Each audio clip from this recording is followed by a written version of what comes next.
মুনাফিকের জন্য রাসূল পর্যন্ত দোয়া করেছেন, কিন্তু সেই দোয়া আল্লাহ কবুল করেন নাই। সবার কম বেশি ইতিহাসটা জানা আছে।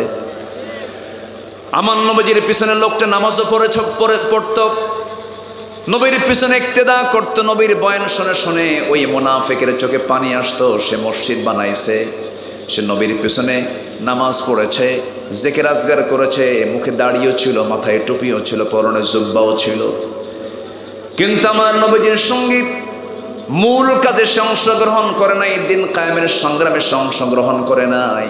আল্লাহর জমিনে দিন কায়েম হোক এটা সে মনে মনে কখনো চায় নাই। এমন একজন মুনাফিকের নাম ছিল আব্দুল্লাহ ইবনে উবাই বিন সুলুল। তার ছেলে একজন বড় সাহাবী ছিলেন। এই আব্দুল্লাহ ইবনে উবাই বিন সুলুল আমার নবীর জীবদ্দশায় হঠাৎ অসুস্থ হয়ে পড়ল, দুনিয়া থেকে বিদায় নিয়ে নিল। নবীর কাছে তার ছেলে এসে বলছে, ইয়া রাসূলুল্লাহ, আমার বাপ আমি জানি খারাপ মানুষ, আপনিও জানেন খারাপ মানুষ, মুনাফিক ছিল, কিন্তু আমার বাপ দুনিয়া থেকে বিদায় নিয়েছেন। আমার বাপ মারা যাওয়ার আগে আমাকে দুইটা কথা বলে গেছেন।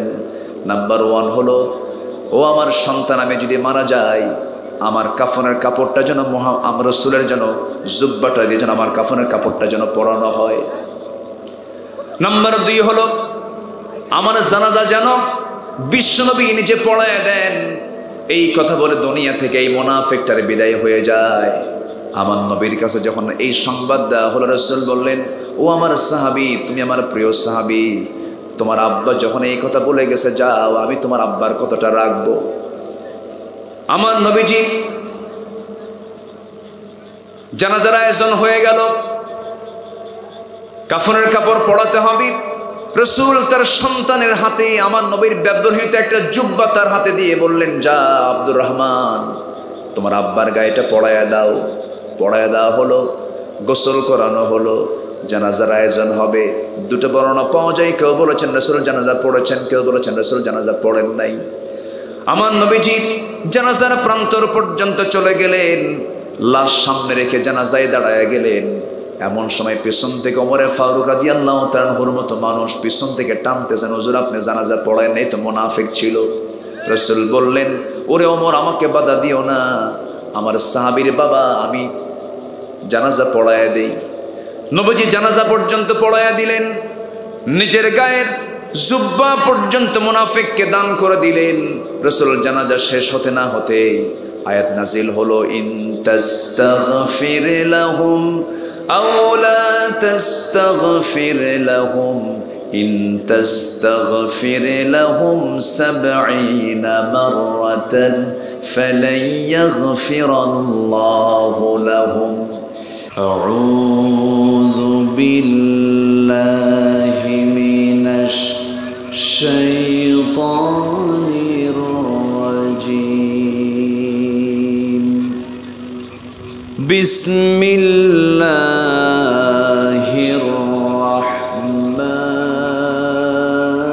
রাহমানির রাহিম।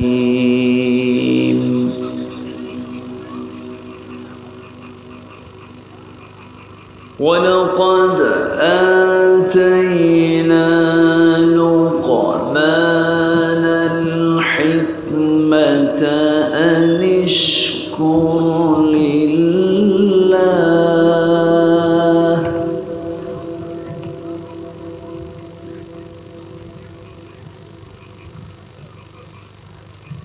ومن يشكر فإنما يشكر لنفسه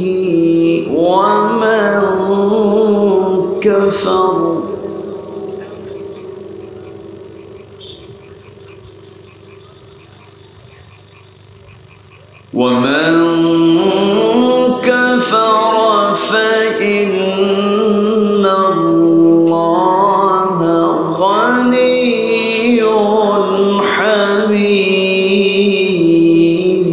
حميد.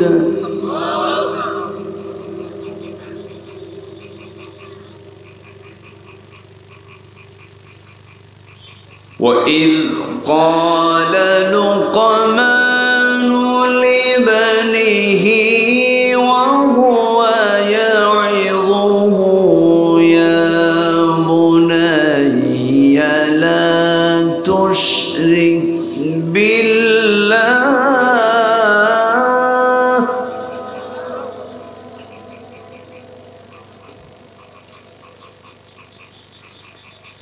إن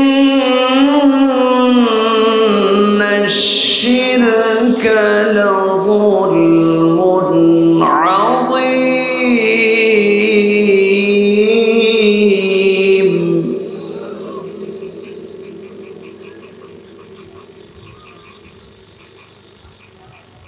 ووصينا الإنسان بوالديه حملته أمه وهنا على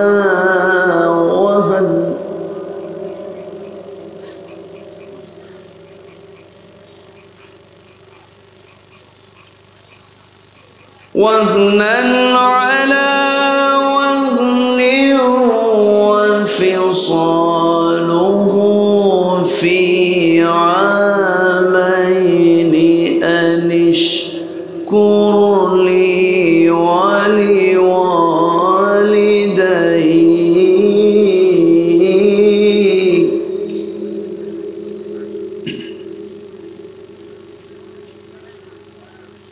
إلي المصير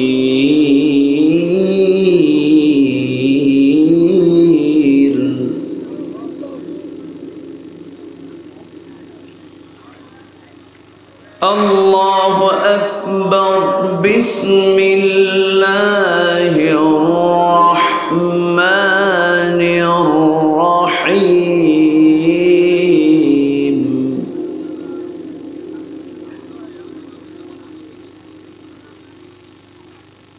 إن الله وملائكته يصلون على النبي يا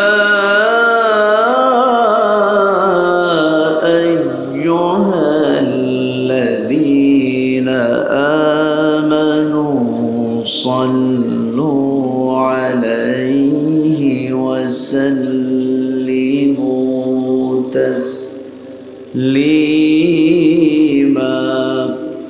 اللهم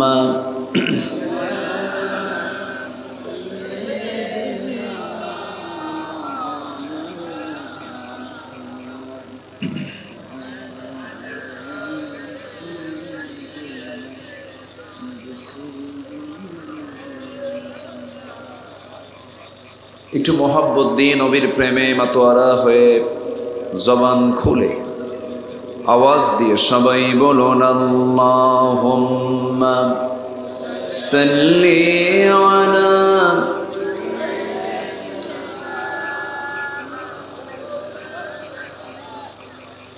ওয়া আলা আলি সাইয়্যিদিনা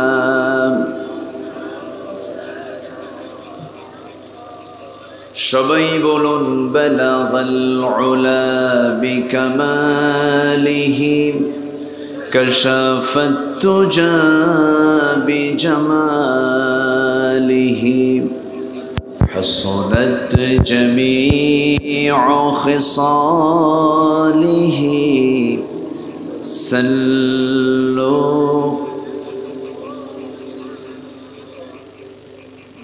سراج الملة تمهي فخر دو عالم دلبار مولاه شريف الأنبياء نسخا كل أديان دخره بلغ العلا بكماله كشف التجى بجماله حسنت جميع خصاله صلوا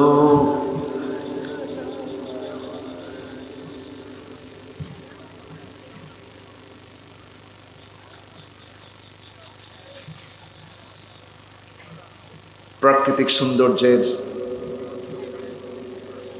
অপরূপ লীলাভূমি দেশের দক্ষিণ পশ্চিমাঞ্চলের সুন্দরবন লাগোয়া সীমান্তবর্তী জেলা সাতক্ষীরা জেলার কালীগঞ্জ উপজেলার দাঁতপুর যুব সমাজ মাহফিল ইন্তেজামিয়া কমিটি কর্তৃক আয়োজিত 15তম বার্ষিকী তাফসীরুল কোরআন মাহফিল 2024 দুদিনব্যাপী গ্রীষ্মের এই খড়তাপের বৈরী আবহাওয়ার মাঝে অনুষ্ঠিত আজকের এই মহৎ আয়োজনের সম্মানিত সুযোগ্য সভাপতি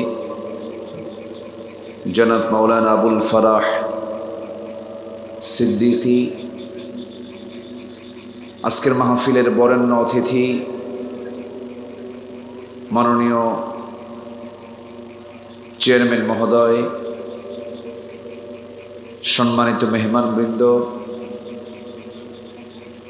বিশেষ করে আমার পূর্বে কথা বলেছেন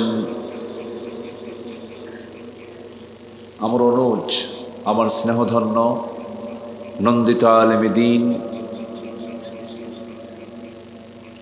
বিশিষ্ট ইসলামী চিন্তাবিদ মাওলানা রবিউল ইসলাম হাফিজাহুল্লাহ, আজকের মাহফিলের সম্মানিত মেহমানবৃন্দ, বিশেষ করে আজকের মাহফিলের প্রধান আকর্ষণ যাদেরকে নিয়ে আজকের এই সাজানো গোছানো বর্ণাঢ্য আয়োজন, সামনে উপস্থিত আমার প্রাণপ্রিয় সম্মানিত দ্বীনী ভাইরা, আড়ালে বসে আছেন শ্রদ্ধেয়া সম্মানিতা মা বোনেরা, আলোচনার সূচনায় আনুষ্ঠানিকতার মধ্য দিয়ে আমার পক্ষ থেকে আবারও দিল খোলা সালাম, আসসালামু আলাইকুম ওয়া রাহমাতুল্লাহি ওয়া বারাকাতুহু। সালামের জবাব শুনে মনে হচ্ছে আপনারা সবাই খুব ক্লান্ত হয়ে পড়েছেন। আসসালামু আলাইকুম ওয়া রাহমাতুল্লাহ। সবাই কেমন আছেন? আমাকে আবার প্রশ্ন করলেন, এ তো মোহাব্বতের লক্ষণ। আল্লাহ তাআলা আমাকে আপনার মতোই আপনার কাতারেই রেখেছেন, বলি আলহামদুলিল্লাহ। এই দাঁতপুরের এই মাহফিলে আল্লাহ তাআলা আমাকে এবার দিয়ে 3 বার আসার সুযোগ করে দিয়েছেন। আমি জানতাম না, মাহফিলে এসে ভাবলাম এ তো আমার পুরাতন জায়গা। তা আল্লাহ তাআলা আমাকে আসার তৌফিক দিয়েছেন। বেঁচে থাকলে দেখা হয়, তাই না? বেঁচে থাকলে দেখা হয়। আল্লাহর মেহেরবানি, আল্লাহ তাআলা আমাদেরকে এখনো বেঁচে রেখেছেন, সুস্থ রেখেছেন, আসার তৌফিক দিয়েছেন জান্নাতের টুকরে। বলে উঠছি আলহামদুলিল্লাহ, আবারও বলছি আলহামদুলিল্লাহ, চিৎকার মেরে বলছি আল্লাহুম্মা ইন্নী আসআলুকা আল হুদা ওয়াত তুকা ওয়াল আফাফা ওয়াল গিনা। সবাই বলি আল্লাহুম্মা লাকা আসলামতু ওয়া বিকা আমানতু ওয়া আলাইকা তাওয়াক্কালতু ওয়া ইলাইকা আনাবতু। সবাই বলি আল্লাহুম্মা, জোরে বলি আল্লাহুম্মা আইন্নি আলা যিকরিকা ওয়া শুকরিকা ওয়া হুসনি ইবাদাতিকা। আমরা আল্লাহ তাআলার শুকর আদায় করে নিলাম। সম্মানিত উপস্থিতি, আমি ভূমিকায় কোনো কথা না বলে সোজা তাফসীর মাহফিলের একটা হক আছে, নির্দিষ্ট আয়াত থেকে কথা বলা। নির্দিষ্ট আয়াত থেকে কথা বলা আলোচক আমার দেশে আমার মনে হয় দিন দিন কমে যাচ্ছে। শুরু করে একদিকে, শেষ করে আরেক দিকে। আর গীবত শেকায়েতের মাত্রা এত পরিমাণ বেড়েছে, মানে এক হুজুর আরেক হুজুরের বিরুদ্ধে কেমনে কথা বলা যায়, এই বিষয়গুলো আগের চাইতে এখন আরো কমছে না বাড়ছে? আমার কাছে এটা বাড়তি মনে হচ্ছে। কেন জানেন? একটা মহল আছে, এরা চায় আলেমদের মাঝে দ্বন্দ্ব লেগে থাকুক, মাঝখান দিয়ে আমরা আখের গোছাই। তো এটা একটা ষড়যন্ত্রের একটা অংশ, যা আলেমদেরকে একটা প্ল্যাটফর্মে না আসতে দেওয়া। তো এই বিষয়ে সমাজের যারা শ্রেষ্ঠ সন্তান, দেশের যারা শ্রেষ্ঠ নাগরিক, সেই আলেম সমাজকে কি এই বিষয়ে সতর্ক থাকার দরকার আছে না নাই? আছে। মাইকলা, আমার কানে একটু আওয়াজ কম মনে হচ্ছে। আওয়াজ বেশি দিলে হয় না, কোনো ইকো দরকার নাই, জাস্ট আমার কানে যেন আওয়াজটা যেন আমার পারফেক্ট মনে হয়, আমার কানে যেন আসে। একটা বক্স রাখতে পারতেন, বক্সটা রাখেন নাই কেন? মনিটরটা কাছে রাখতেন। আল্লাহ তাআলা মুখ দিয়েছেন, কান দিয়েছেন, দূরে না কাছে? কাছে দিয়েছেন। মুখের সঙ্গে কানটা কাছে দিয়েছেন। সম্মানিত ভাইয়েরা, আমার দিকে একটু তাকান। আমি এমন একটা সূরা থেকে আমি তেলাওয়াত দিয়ে শুরু করেছি যে সূরাটা একটা ব্যক্তির নামে, এবং যে ব্যক্তি কোনো পয়গম্বরও ছিলেন না, এবং সামাজিকভাবে তিনি ওই সময়ের পরিচিত তেমন কোনো ব্যক্তি, উল্লেখযোগ্য ব্যক্তিও ছিলেন না, এবং দেখতে বাহ্যিকভাবে সুশ্রী সুন্দর চেহারার কোনো মানুষও ছিলেন না। কিন্তু আল্লাহ তাআলা তাকে এমনভাবে হাইলাইট করলেন, কোরআনে তার নাম তো আসলোই, তার নামে আল্লাহ তাআলা একটা সূরা পর্যন্ত নাজিল করে দিলেন। তাহলে অবশ্যই তার মধ্যে ব্যতিক্রম কিছু গুণ, ব্যতিক্রম কিছু নিয়ামত, ব্যতিক্রম কিছু কোয়ালিটি অবশ্যই আছে না নাই? এটা কে দিয়েছেন? আল্লাহ নিজে বলছেন, ওয়ালাকাদ আতাইনা লুকমানাল হিকমা, আমি আল্লাহ নিজে দিয়েছি লোকমানকে হিকমত। জোরে কোন সুবহানাল্লাহ। এই লোকমান শব্দটা নিয়ে এই সূরার নামকরণ করা হয়েছে। সূরাটা নাজিল হয়েছে মক্কায়। কোথায় নাজিল হয়েছে বলেন তো? মক্কায়। আল্লাহ তাআলা এই সূরাটা দিয়েছেন কেন জানেন? লোকমানকে টেনেছেন এই জন্য, পৃথিবীর সকল বাপকে আল্লাহ তাআলা বলছেন তোমরা লোকমানের মতো বাপ হয়ে যাও। জোরে বলে সুবহানাল্লাহ। তাহলে কার মতো বাপ হতে বলেছেন? লোকমানের মতো। তাহলে তিনি কেমন বাপ ছিলেন দেখি আমরা সেই দিকে আস্তে আস্তে যাই। কথা শুনতে একটু সময় লাগবে, ধৈর্য শক্তি আছে তো নাকি? কারো কোনো আপত্তি নাই তো? আমার আগে খুব তেজোদ্দীপ্ত আলোচনা করেছেন, বডিও ভালো তো, গোশতও বেশি, চেহারাও সুন্দর, শক্তি টক্তি বেশি, খুব হুঙ্কার দিয়ে কথা বলেছেন, আলহামদুলিল্লাহ। তো আমি তো ভাঙ্গা চূড়া মানুষ, দেখেন না কয়েকশোটা গোশত আছে গায়ে। তো আমি কিছু কথা বলতে চাচ্ছি, আমাকে সময় দিচ্ছেন তো সবাই? একটু গরমকাল, আমি জানি আপনার গায়ের সঙ্গে গা লেগে আছে, মানুষের গায়ের একটা আলাদা গরম আছে, এটা ভ্যাপসা গরমে আপনি কষ্ট পাচ্ছেন, আমি এটাও ফিল করছি। কিন্তু এই কষ্ট আমার আপনার জন্য জান্নাতের একটা কারণও হতে পারে। বলি আলহামদুলিল্লাহ, জোরে বলি আলহামদুলিল্লাহ। এখানে অনেক আমার প্রশাসনের গোয়েন্দা সংস্থার কিছু ভাইয়েরাও এসেছেন, পুলিশ কর্মকর্তারা এসেছেন, আমরা তাদেরও ধন্যবাদ জানাচ্ছি। এই মাহফিলকে সুন্দরভাবে সুষ্ঠুভাবে সম্পূর্ণ করার জন্য তাদের প্রশাসনিক শৃঙ্খলা রক্ষার্থে যে দায়িত্ব তারা পালন করছেন, আল্লাহ তাআলা তুমি তাদেরকে উত্তম জাযা দান করো। জোরে বলি আল্লাহুম্মা আমিন। সম্মানিত ভাইয়েরা, মহান রব্বুল আলামিন আমাকে আপনাকে সৃষ্টির সেরা করে দুনিয়াতে পাঠিয়েছেন, আমাকে বিশেষ মর্যাদা দিয়েছেন। সকল সৃষ্টির উপরে আমি মানুষ, আমার মর্যাদা কম না বেশি? বেশি। এবং সবচেয়ে সুন্দর করে পৃথিবীতে যত প্রাণীকুল আছে, যত সৃষ্টিকুল আছে, এর মধ্যে সবচেয়ে সুন্দর করে বানানো হয়েছে কাকে? মানুষকে। চাঁদ সুন্দর না মানুষ সুন্দর? সূর্য সুন্দর না মানুষ সুন্দর? চিন্তা করি, আকাশ সুন্দর না মানুষ সুন্দর? মানুষ সুন্দর। আল্লাহ রাব্বুল আলামিন একটা আয়াতে ক্লিয়ার বলে দিয়েছেন, লাকাদ খালাকনাল ইনসানা ফি আহসানি তাকওয়িম সুম্মা রাদাদনাহু আসফালা সাফিলিন। আল্লাহ রাব্বুল আলামিন বলেন, আমি মানুষকে সবচেয়ে সুন্দর আকৃতি দিয়ে এই পৃথিবীতে পাঠিয়েছি, সৃষ্টি করেছি। এই পৃথিবীর যত মাখলুক আছে 18,000 মাখলুক, এটা ভুল কথা। 18,000 মাখলুক দিয়ে গোটা পৃথিবী আল্লাহ তাআলা সাজান নাই। এত মাখলুক আছে যে বান্দা কোনোদিন গণনা করেও শেষ করতে পারবে না। অসংখ্য মাখলুক। কে সৃষ্টি করেছেন? কে সৃষ্টি করেছেন? আল্লাহ। এটা পাখির মধ্যেই তো কত জাত, মাছের মধ্যে কত জাত।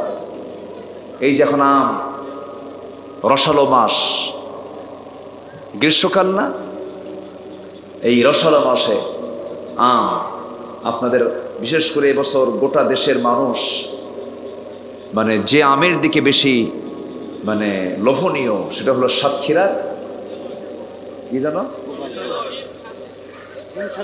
হিম, হ্যাঁ হিমসাগর, গোপালভোগ এই দিকে তাকিয়ে আছে। কেউ তো আলহামদুলিল্লাহ কইলেন না। আমি বলতেছি না যে আপনি আমার জন্য আম পাঠান, আমি এটা বলতেছি না তো, জাস্ট আপনার এলাকার একটা প্রশংসা করলাম যেটা প্রশংসা পাওয়ার যোগ্য।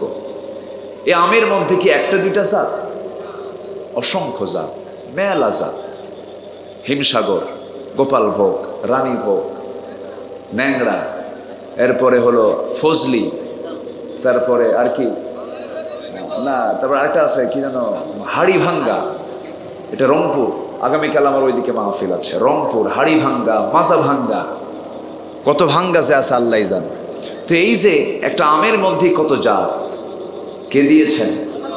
আসতে বলবেন না, কে দিয়েছেন? আল্লাহ দিয়েছেন। হাজারো সৃষ্টি আল্লাহ রাব্বুল আলামিন করেছেন। আবার আমার আল্লাহ জানিয়ে দিচ্ছেন, বান্দারে যা কিছু আমি সৃষ্টি করেছি সব তোমার জন্য সৃষ্টি করেছি। আল্লাহ রাব্বুল আলামিন সুন্দর করে বলছেন, হুয়াল্লাযী খালাকা লাকুম মা ফিল আরদি জামিআ। তিনি সেই মহান সত্তা যিনি তোমাদের জন্য পৃথিবীর সকল কিছু সৃষ্টি করেছেন। আসমান তুমি দেখো, এটা তোমার জন্য সৃষ্টি করেছেন। জমিনটা তুমি দেখো, এই জমিনও তোমার জন্য আল্লাহ রাব্বুল আলামিন সৃষ্টি করেছেন।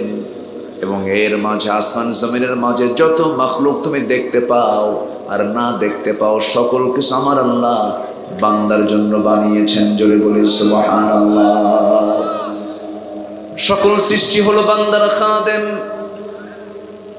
খেদমতের জন্য নিয়োজিত।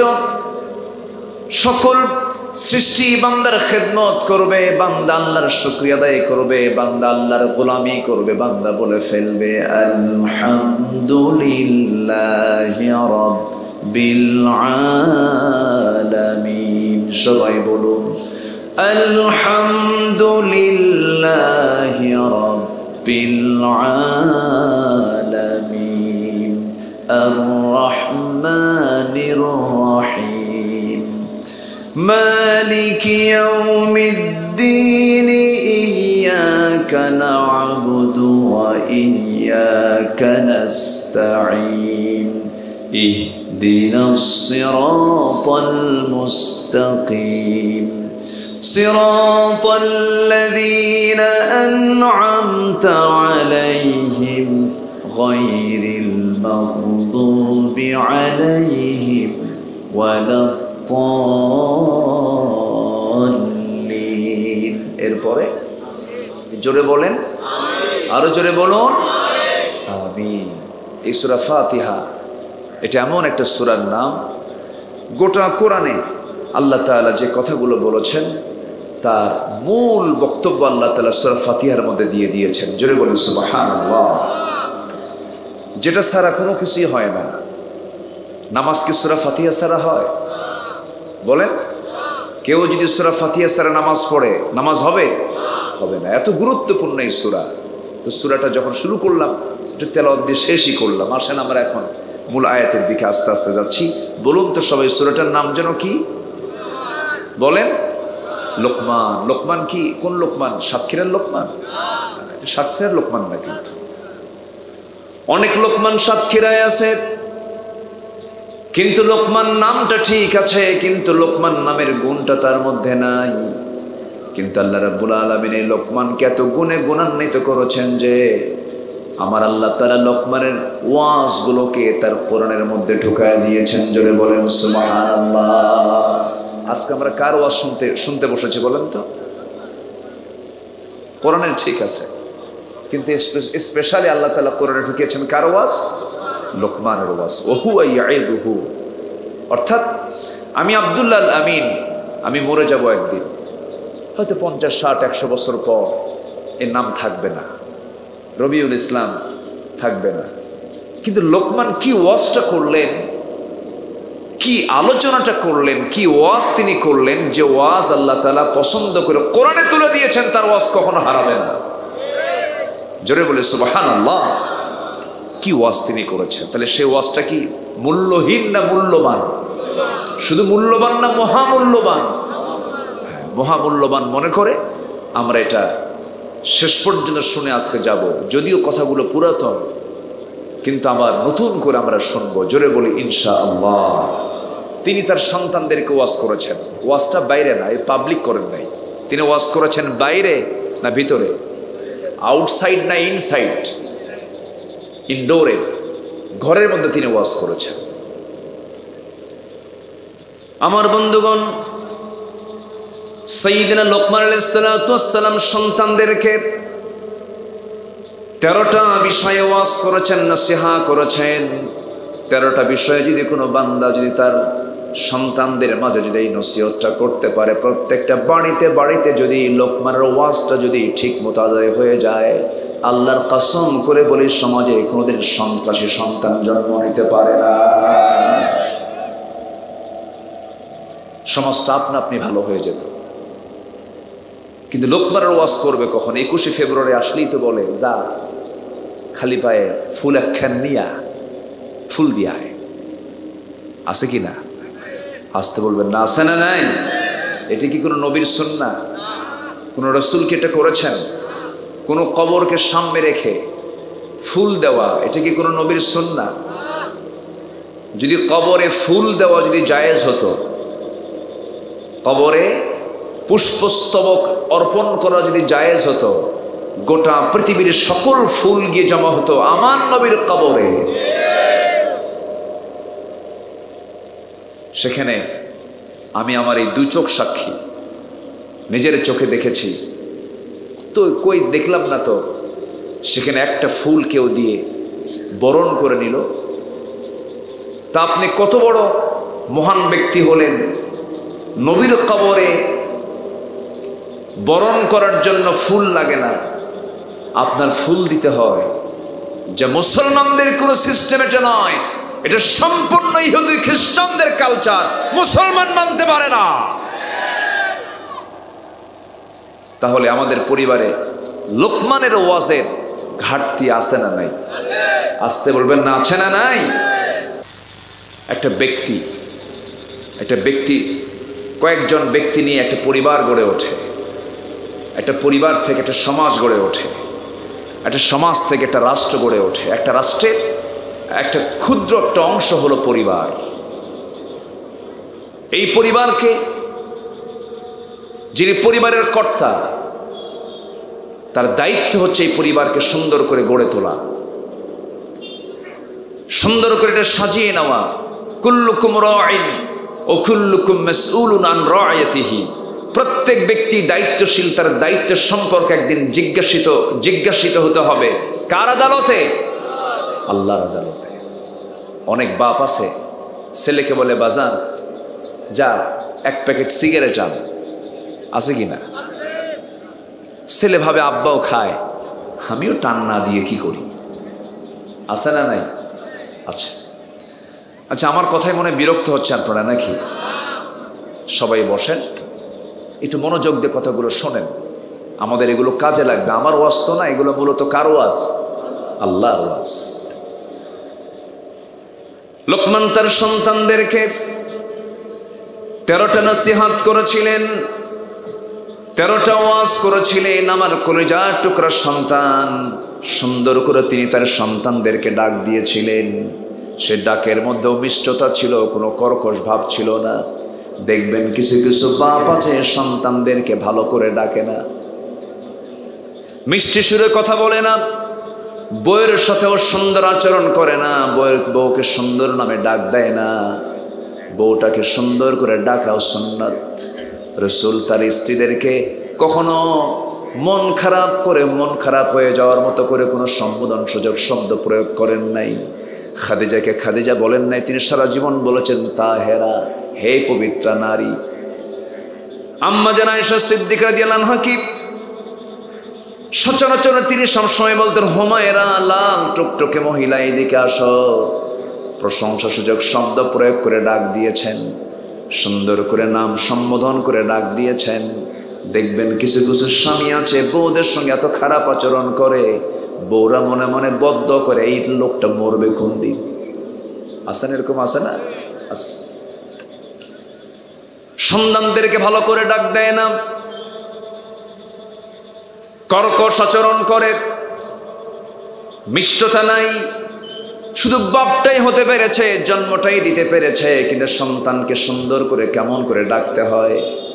সন্তান বিড়ি খায়, সন্তান নেশা করে, সন্তান খারাপ আচরণ করে, সন্তানকে ভালো করার জন্য অবশ্যই বাবার বিশাল বড় ভূমিকা আছে না নাই বলেন? আছে। ধমক দিয়ে মানুষকে কখনো ভালো করা যায় না, পিটায়া মানুষকে ভালো করা যায় না। মন থেকে যদি কেউ ভালো না হতে চায়, আপনি তাকে কখনো ভালো করতে পারবেন না। লোকমান তার সন্তানকে আস্তে করে ডাকছেন। দেখেন রাসূলকে বলছেন, হে রাসূল, আপনি সেই সময়ের কথা ওয়াইদ ক্বালা, সেই সময়ের কথা স্মরণ করুন। ওয়াইদ ক্বালা লুকমানু লিবনিহি ওয়া হুয়া ইয়াইদুহু ইয়া বুনাইয়া লা তুশরিক বিল্লাহ ইন্নাশ শিরকা লাযুলমুন আযীম। জোরে বলুন আল্লাহু আকবার। হে রাসূল, আপনি সেই সময়ের কথা স্মরণ করুন যে সময় আমি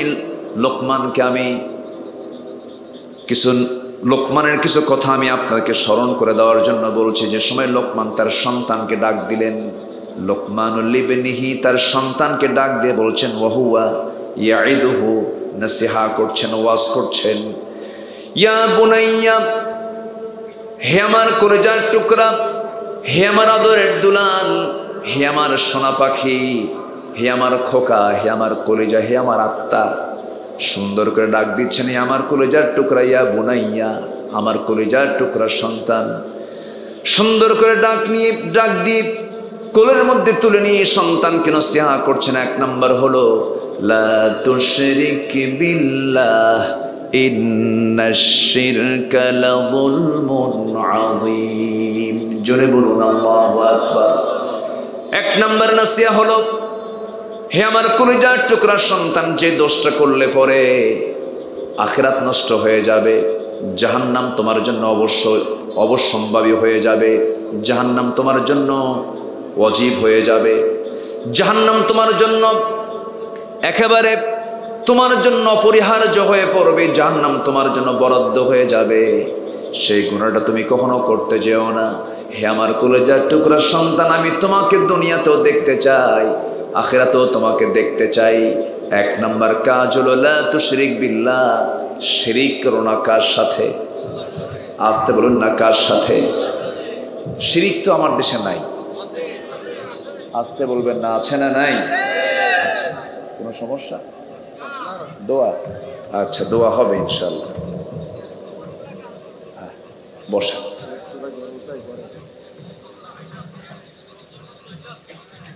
হ্যাঁ,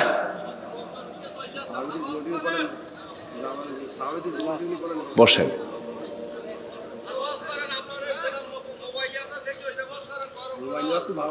গরম না? বসেন, বসেন।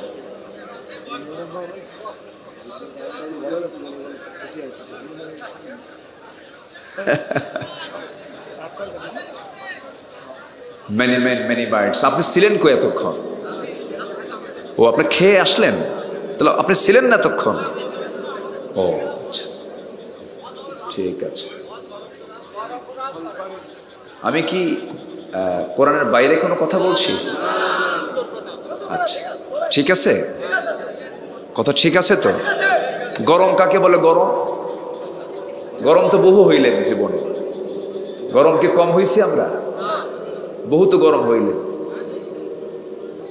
সম্মানিত ভাইয়ের, একটু বসেন। নিজের বইয়ের পর্দা নাই, ছেলে গাঁজা খায়, হ্যাঁ, সুদের কারবার করেন, গরম কি হবেন আপনি? নিজের চরিত্র আগে ঠিক করতে হবে। নিজের বউ মার্কেটে ঘুরে ফিরে বেড়ায়, আপনি গরম হইলে কি কাম হবে আপনার? বলে নিজের ঘরে ঘরে ভারতীয় সিনেমার নাটক দেখান, আগে পরিবার ঠিক করেন, আগে ঘর ঠিক করেন। গরম গরম,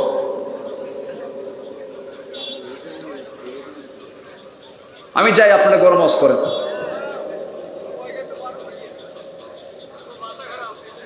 বোঝে না কথা। আমি একটা সাবজেক্ট ধরেছি তো, ঠিক আছে না? নিজের পরিবার ঠিক করার দরকার আছে না নাই? কু আনফুসাকুম ওয়া আহলিকুম নারা। নিজে বাঁচো, পরিবারকে বাঁচাও। নিজে বাঁচো, পরিবারকে জাহান্নাম থেকে বাঁচাও।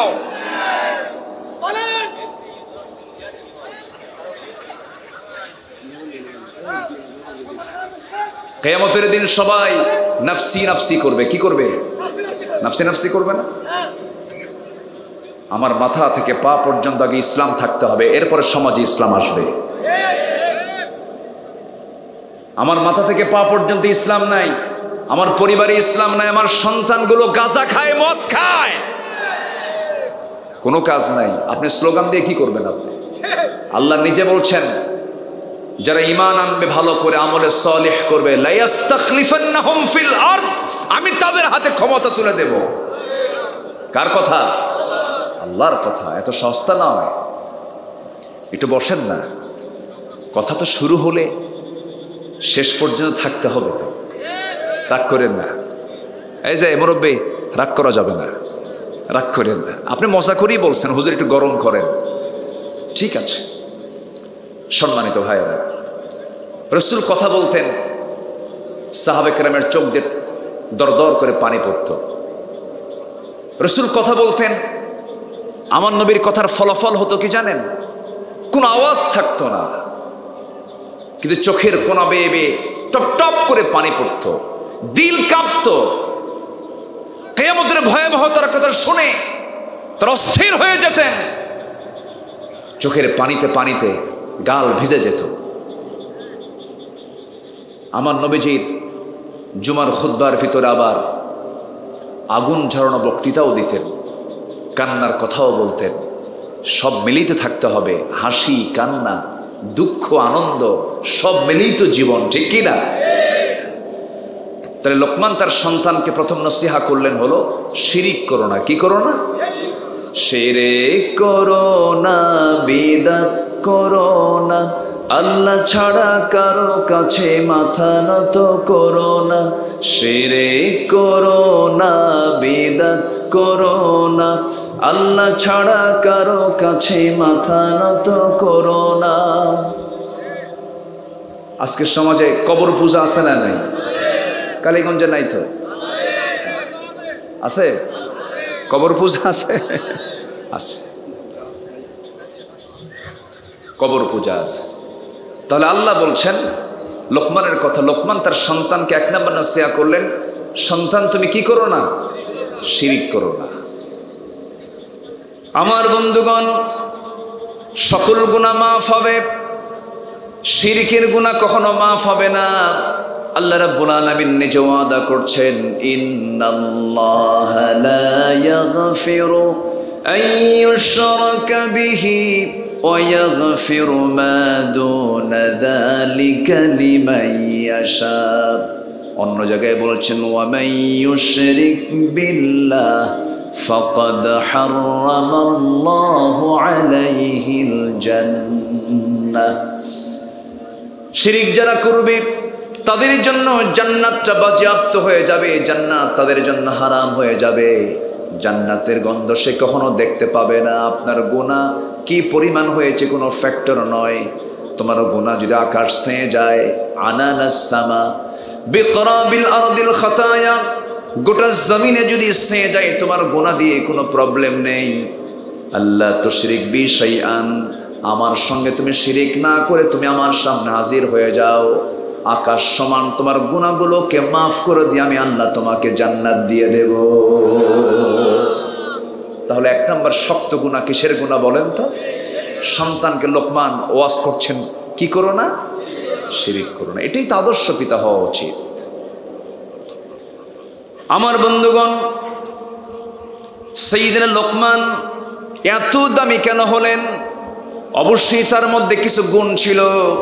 অধিকাংশ তাফসীর এসেছে সাইয়্যিদনা লোকমানের মধ্যে আল্লাহ রাব্বুল আলামিন কিছু গুণ দিয়েছিলেন। তার মধ্যে ব্যক্তিগত 9টা গুণ ছিল। কয়টা গুণ ছিল বলেন? 9টা গুণ ছিল। এই গুণটা আমরা আমাদের ভিতরে আনবো, জোরে বলি ইনশাআল্লাহ। কয়টা গুণ বলেন? আর তিনি নসিহত করেছেন কয়টা? 13টা। এই তো পয়েন্টগুলো বের হচ্ছে, একটু মনোযোগ দিয়ে শুনবেন আমলের নিয়তে, জোরে বলি ইনশাআল্লাহ। সাইয়্যিদনা লোকমানের ব্যক্তিগত 9টা গুণ ছিল। নাম্বার 1 হলো দৃষ্টিটাকে তিনি নিম্নমুখী রাখতেন, সামনের দিকে তাকাতেন কম, খারাপ হারামের দিকে তাকাতেন না তিনি কখনো, পরনারীর দিকে তাকাতেন না, হারাম কোনো জিনিসের দিকে তাকাতেন না। আজকে নারীর দিকে না তাকিয়েও গুনাহ করার আরো মাধ্যম আছে না নাই বলেন? আসতে বলবেন না আছে না নাই? আজকে হাতে হাতে কি আছে বলেন? বলেন বলেন। যা দেখলে ইমান বাড়ে। হ্যাঁ, মোবাইল দেখলে ইমান বাড়ে না? ভালো কয়টা বলেন? ভালো কয়টা এর মধ্যে? যারা আবিষ্কার করেছে, যারা চালায় ফেসবুক, ইউটিউব, এগুলো যারা চালায় তাদের উদ্দেশ্য কি? ইসলাম প্রচার করা না ইসলাম ধ্বংস করা? যারা এটার মালিক, যারা ইউটিউব, ফেসবুক, এই অনলাইন মিডিয়া যারা চালায়, তারা কি চায় ইসলাম কায়েম হোক না ধ্বংস হোক? ধ্বংস হোক। এটা মাথায় রাখতে হবে। এই প্রযুক্তির মিসইউজের কারণে অসংখ্য পরিবারে আজকে আগুন ধরেছে। কার বউ কে নিয়ে যায় কোনো খেয়াল টিয়াল নাই কারো। চুয়াডাঙ্গা মাহফিল ছিল আমার গত বছর। চুয়াডাঙ্গা মাহফিল, এশার নামাজের সময় নামাজ কালাম পড়ে খাইতে বসছি। এক মুরব্বী এসে আমার সামনে বসে বলে, হুজুর আমার জন্য একটু দোয়া করেন। কি দোয়া? হুজুর আমার বড় মেয়েটাকে বিয়ে দিছে ঠাকুরগা। ঠাকুরগা মেয়েকে বিয়ে দিলেন? এত দূরে, 250 মাইল দূর। চুয়াডাঙ্গা কোথায়, ঠাকুরগা কোথায়? এ তো আরেক অঞ্চল। তো বিয়ের ঘটককে? হুজুর মোবাইল। ঘটক কি? মোবাইল। তো বললাম ঘটক মোবাইল, তো মেয়েকে মোবাইল দিলেন কেন? হুজুর আমি তো দিতে চাইনি, বাধ্য হয়েছি। কেন? ও সায়েন্সের ছাত্রী, অনলাইনে class, biology, physics, chemistry class করতে হয়, এই জন্য দিতে বাধ্য হয়েছি। ভালো একটা সেট কিনে দিলাম, ভালো করে সে পড়ুক। কিন্তু সে যে অনলাইনে যে আরেকটা লাইন খুলছে তা তো জানি না। বলতেছে মেয়ে বিয়ে দিলাম, কি বলে, মেয়েকে মোবাইল কিনে দিলাম, সে নিজেই সিদ্ধান্ত নিয়ে হেরে চলে গেছে, নাই খোঁজখবর নাই। 3 দিন চলে গেছে। 3 দিন পর আমাকে ফোন দিয়ে বলে, আব্বু, মেয়ে তার বাপকে ফোন দিয়ে বলছে, আব্বা আমরা খুব ভালো আছি। মানে তাহলে মোবাইল আমি থেকে কি বানায় দিল? আসতে কয় আমি থেকে কি হয়ে গেল? আমরা হলো। একজন কয়জন হলো? 2 জন হলো। তাহলে যদি কারো মেয়েকে কেউ বিয়ে দিতে না পারেন, তার বাবা যদি বিয়ে দিতে না পারেন, তাহলে একটা বিশাল একটা মাধ্যম আছে, একটা করে মোবাইল কিনে দিবে, তাহলে মেয়ের বিয়ে হয়ে যাবে। আজকে ছোট্ট ছোট্ট বাচ্চারা ধ্বংস হয়ে যাচ্ছে। হাতে হাতে প্রযুক্তি পৌঁছায় দেওয়ার মূল লক্ষ্য হলো একটা গোষ্ঠী, তারা চায় ইমানকে কেমনে ধ্বংস করে দেওয়া যায়। ভাবতেছেন এর কল্যাণগত দিক? কে বলেছে? এর ক্ষতির দিকটা আজকের সমাজে কম না বেশি? কম না বেশি বলেন? বেশি। নোংরামির পরিমাণ বেশি। আল্লাহ তাআলা প্রযুক্তির এই মিসইউজ থেকে আমাদেরকে হেফাজত করুন, জোরে বলি আমিন। লোকমানের 1 নম্বর গুণ ছিল তিনি চোখটাকে নিম্নমুখী রাখতেন, তাকাতেন না, হারাম দিকে তাকাতেন না। আমরা চোখের ইবাদতটা করব, হারাম কিছু দেখব না, হারামের দিকে তাকাবো না, চক্ষুটাকে হালালের জন্য বরাদ্দ করে ফেলবো। নাম্বার 2 হলো লোকমান কখনো বেহুদা কোনো কথা বলতেন না।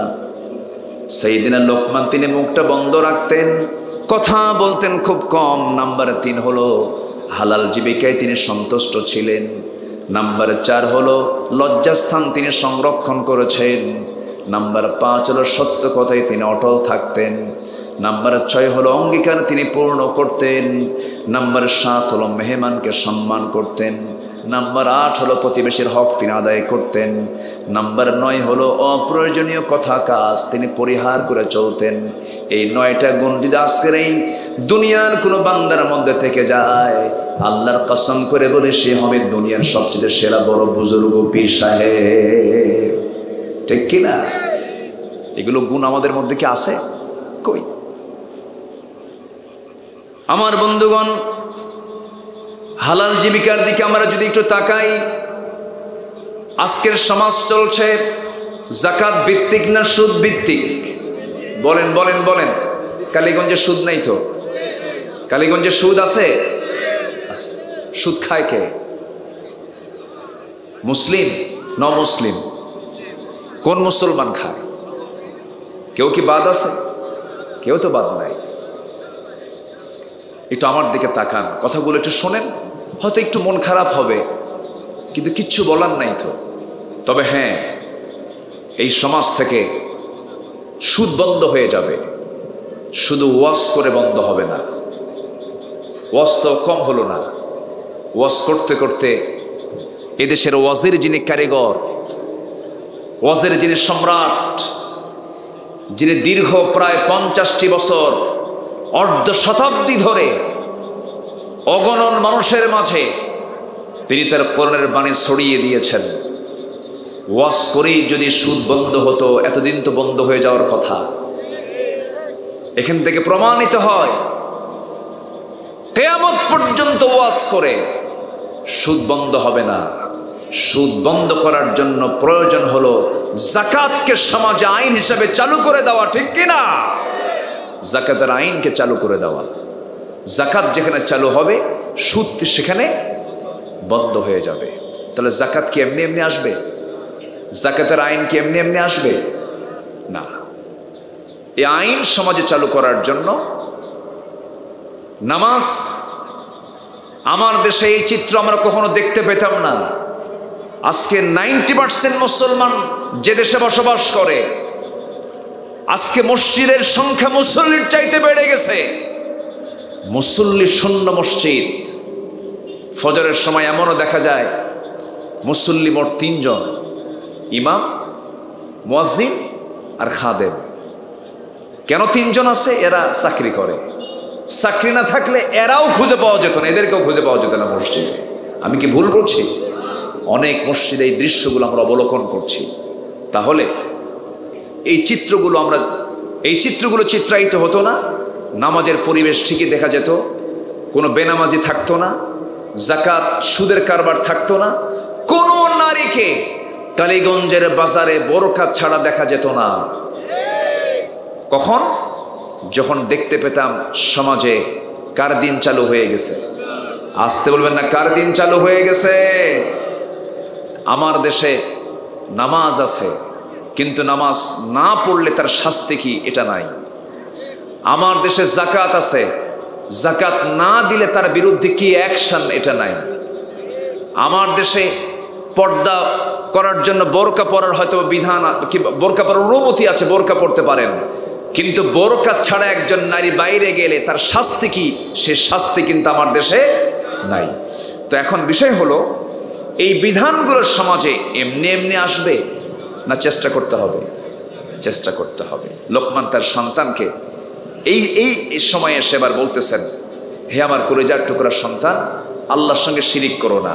নাম্বার 2, পিতামাতার সঙ্গে সুন্দর আচরণ করো। নাম্বার 3 হলো, আমার কলিজার টুকরা সন্তান, নামাজ কায়েম করো। কি কায়েম করো বলেন তো? নামাজ কায়েম করো। নামাজ আদায় করা সহজ, নামাজ কায়েম করা সহজ নয়। নামাজ আদায় করবেন, আপনাকে কেউ বাধা দেবে না। আপনি আমেরিকা চলে যান, জো বাইডেন আপনার জন্য নামাজের ব্যবস্থা করে দেবে। ইন্ডিয়া চলে যান, দামোদর দাস নরেন্দ্র মোদী আপনার জন্য নামাজের ব্যবস্থা করে দেবে। আপনি ব্রিটেন চলে যান, ঋষি সুনাক আপনার জন্য নামাজের ব্যবস্থা করে দেবে। আপনি চলে যান রাশিয়াতে, ভ্লাদিমির পুতিন আপনার জন্য নামাজের ব্যবস্থা করে দেবে, প্রয়োজনে মসজিদে বানায় দেবে। কিন্তু আপনি যখন বলবেন নামাজ কায়েম করতে হবে, যাকাত সমাজে চালু করতে হবে, পর্দার বিধান জারি করতে হবে, সেই সময় আপনার পরিচয় তারা দিয়ে দেবে আপনি সন্ত্রাসী, আপনি জঙ্গি। এমন চিত্র আমার দেশে আছে না নাই বলেন? আচ্ছা, এই দেশে 2 শ্রেণীর মুসলমান। একটা শ্রেণী চায় নামাজ ব্যক্তিগত বিষয়, নামাজ কি পড়লো কে পড়লো না এমন কোনো রেস্ট্রিকশন, এমন কোনো চাপ প্রেশার ক্রিয়েট করা যাবে না, নামাজ হলো ব্যক্তিগত বিষয়। এমন শ্রেণীর, এমন চিন্তার কিছু মুসলমান সমাজে আছে। নামাজ পড়লাম না এটা নিয়ে কোনো কথা বলা যাবে না। আবার এক শ্রেণীর মুসলমান আছে, না না, নামাজ নিজে ব্যক্তিগতভাবে পড়ব, নামাজ প্রতিষ্ঠার জন্য সংগ্রাম করব, নামাজ কায়েম সমাজে চালু হয়ে যাক এর জন্য চেষ্টা করব। আমার বন্ধুগণ, তাহলে এই যে 2 শ্রেণীর মুসলমানকে আমরা দেশে দেখতে পাই, এক শ্রেণী বলে নামাজ ব্যক্তিগত বিষয়, নামাজের ব্যাপারে কোনো জোর প্রেশার দেওয়া যাবে না। আর এক শ্রেণী হলো নামাজ নিজে পড়ব, নামাজ কায়েম করতে হবে। এর মধ্যে আসল মুসলমান হলো নামাজ আদায় না নামাজ কায়েমের? বলেন বলেন বলেন বলেন, নামাজ আদায় না নামাজ কায়েমের? কায়েমের। এর হচ্ছে আসল মুসলমান। আগের যুগেও ছিল, আগের যুগেও যে ছিল না তারা, যুগে যুগে একটা মহল ছিল, তারা 2 দিকে থাকতে চেত। তারা চাইতো যে নামাজও পড়বো, রোজাও রাখবো, আবার সুদও খাবো, জেনাও করব। আল্লাহ আমারে জান্নাত না দিয়ে যাবে কোথায়? যেরকম নাউজুবিল্লাহ, আমি তো আল্লাহরই বান্দা, গুনাহ করব আমি, মাফ করবেন আল্লাহ। এই চিন্তায় চলার মতো মানুষ আগেও ছিল, এখনো আছে না নাই? এখনো আছে। আমার বন্ধুগণ, এই জাতীয় চিন্তা চেতনা লালন যারা করবে, কোরআনকে বলুন, কোরআন তুমি বলে দাও এদের চরিত্রটা কি, এদের পরিচয়টা কি? আল্লাহ তাআলা বলছেন এই সমস্ত ব্যক্তির পরিচয় হলো এরা মুনাফিক। এরা কি বলেন? মুনাফিক। মসজিদে নামাজ পড়বে, হোটেলে গিয়ে মদ খাবে, একই ব্যক্তি মসজিদের সভাপতি হবে, মাহফিলের সভাপতি হবে, আবার যখন যাত্রা হবে যাত্রা কমিটির সভাপতি হবে। আছে না? এগুলো মনে হয় কালীগঞ্জে নাই? হ্যাঁ আছে, আছে। যে ব্যক্তি মসজিদ কমিটির সভাপতি হয়ে, মাহফিল কমিটির সভাপতি হয়ে, যাত্রা কমিটির সভাপতি হয়, শয়তান দেখতে ওই রকমই। ওটাই শয়তান। ওটা কি? শয়তান। আছে কি না? আছে না? আছে। সম্মানিত ভাইয়েরা, একটু কান লাগান, মনোযোগ দিয়ে একটু কথাগুলো শোনো। আমার বন্ধুগণ, আমার নবীজি যে সমাজে জন্ম নিয়েছিলেন, ওই মক্কার মাটিতে, যে মক্কার মাটিতে আল্লাহ তাআলা আমাকে বহুবার নিয়েছেন, ওই মক্কার মানুষগুলো এত বড় মুশরিক ছিল যে তারা মূর্তিগুলোকে পূজা করতে করতে শেষ পর্যন্ত আল্লাহর ঘরের মধ্যে পর্যন্ত মূর্তিগুলোকে ঢুকায় দিয়েছিল। 360টা মূর্তি পর্যন্ত ঢুকিয়ে ফেলেছিল। সে আল্লাহর ঘরের ভিতরে তারা মূর্তি পর্যন্ত প্রবেশ করিয়েছিল। সেই শিরকের সমাজকে আমার রাসূল সম্পূর্ণ শিরিক মুক্ত করেছেন। সম্পূর্ণ মুক্ত করে এমন সুন্দর একটি তাওহীদি সমাজ গড়ে তুলেছেন। এমনি এমনি নয়, এমন একটা বিধান আল্লাহ রাব্বুল আলামিন তাকে দান করেছেন। কোরআন যখন এসেছে আমার রাসূল সঙ্গে সঙ্গে সফল হয়েছেন। জোরে বলুন সুবহানাল্লাহ। সেই কোরআন আজও আছে না নাই? আসতে বলবেন না, আজও আছে না? নাই, আছে। কোরআন থাকার কারণে কোরআন থাকার পরেও আজকে আমরা ব্যর্থ হচ্ছি কেন? আমরা বিফল হচ্ছি কেন? কোরআনকে শুধু আমরা রেখে দিয়েছি কাগজের পাতায়, হাফেজের মাথায় মাদ্রাসায়, কিন্তু কোরআনটাকে আমরা আনতে পারি নাই। সমাজের পাতায়, রাষ্ট্রের আইনে আমরা কোরআনকে আনতে পারি নাই। কোরআন সমাজের পাতায় আসুক, সবাইকে চান? আসতে বলেন, সবাইকে চান? যদি চান এমনি কি আসবে? এমনি আসবে না। এর জন্য নির্দিষ্ট একটি দল করতে হবে। সে দলটা হবে কার দল? গাঁজা খাওয়ার দল? বিড়ি খাওয়ার দল? কার দল? আসতে বলবেন না, কার দল? সেই দলের নামটা কি হবে? আরো জোরে কন, আরো জোরে। ইসলাম। যে দলের নামের সাথে ইসলাম শব্দ নাই সেই দল করা হালাল না হারাম? হারাম। দল করতে হবে কার দল? আল্লাহর দল।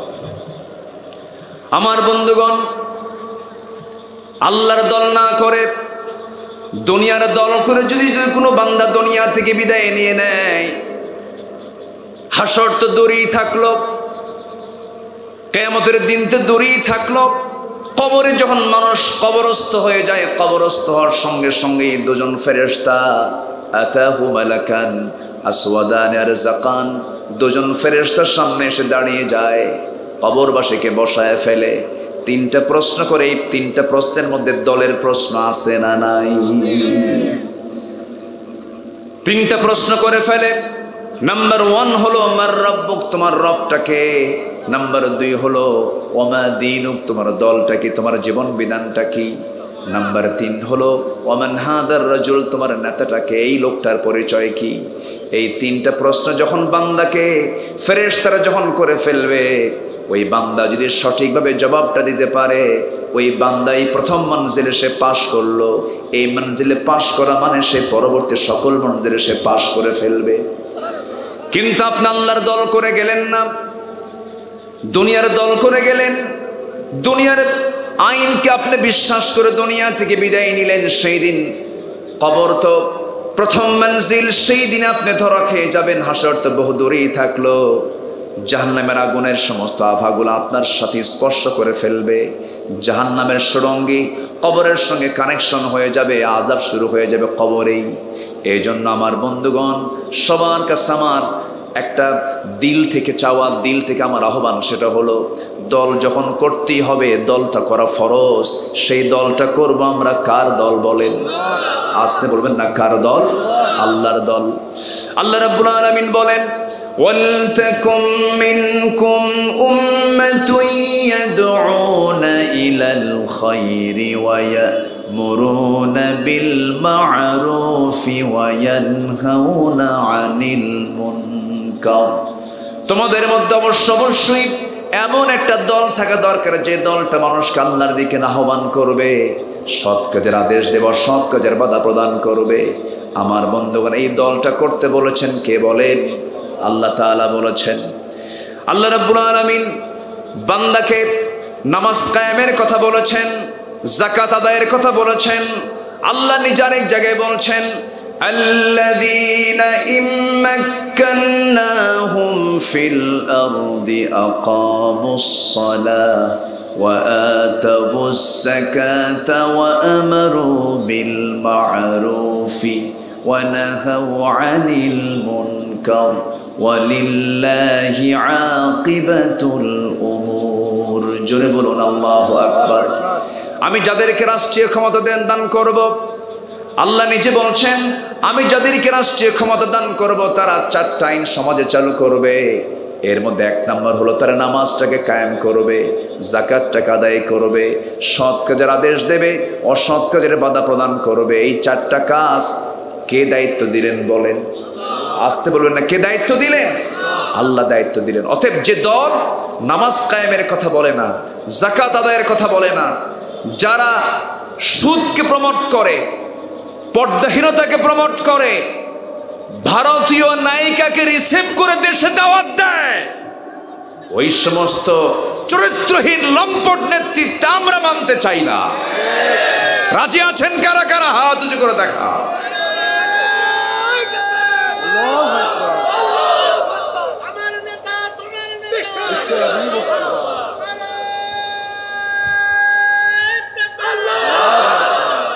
আল্লাহ কবুল করুন, জোরে বলি আমিন, আরো জোরে আমিন।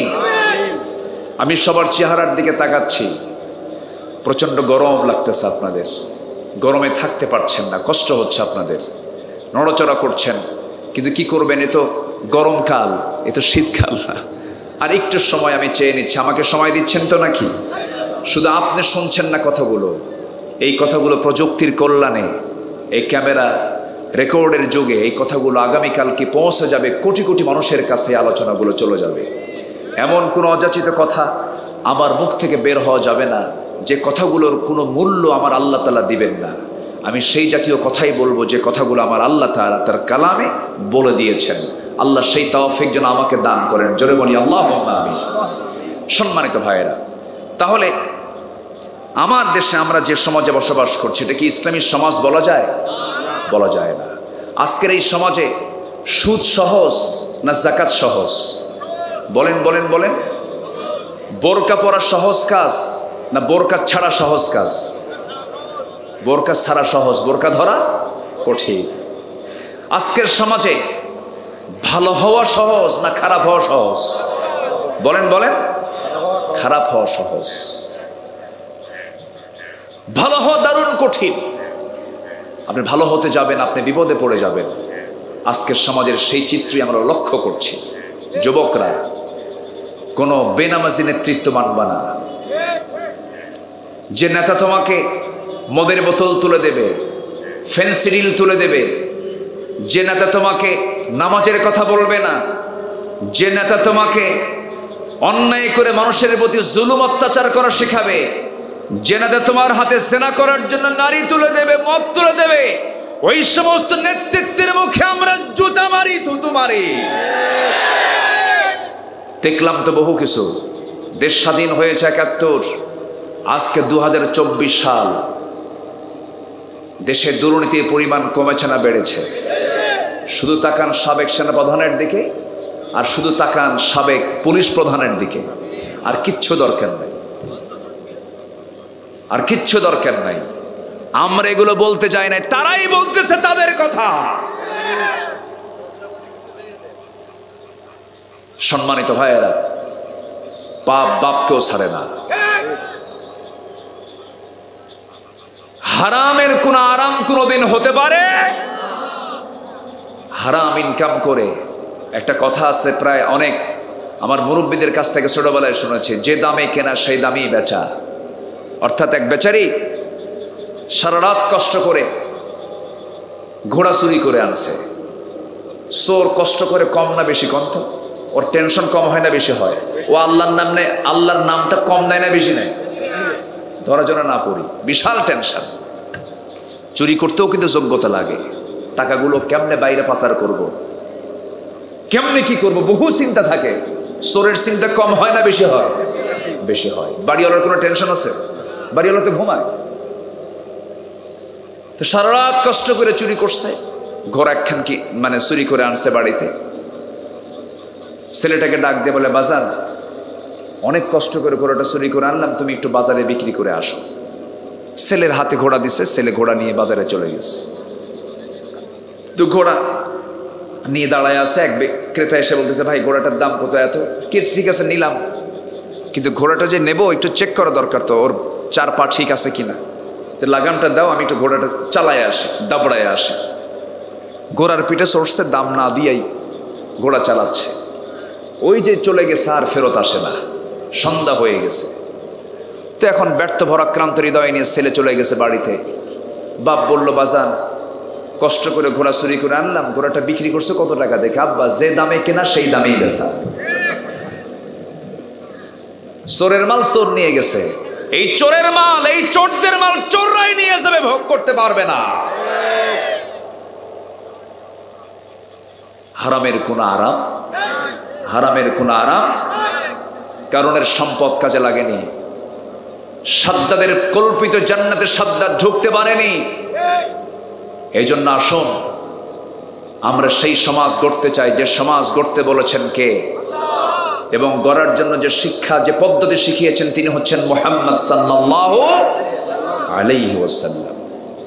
সম্মানিত ভাইরা, লোকমান তার সন্তানকে নসিহা করছেন, কলিজার টুকরার সন্তান, নামাজ কায়েম করো। নামাজ কি করো? কায়েম করো। নামাজ আদায়ে কোনো বাধা নাই।